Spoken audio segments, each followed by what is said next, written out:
Lieutenant general فیض حمید ایک متحرک general جن کا کیریئر تنازعات میں گھرا رہا۔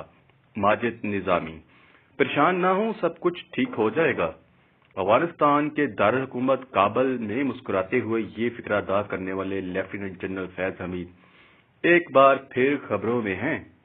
نئے آرمی چیف کی تعیناتی کے بعد گزشتہ دنوں مقامی ذرائع ابلاغ میں یہ خبر سامنے آئی کہ سابق آئی ایس آئی سربراہ جنہیں بعد ازاں بہاولپور کور کی کمان سونپ دی گئی تھی نے قابل از وقت ریٹائرمنٹ کی درخواست کی ہے۔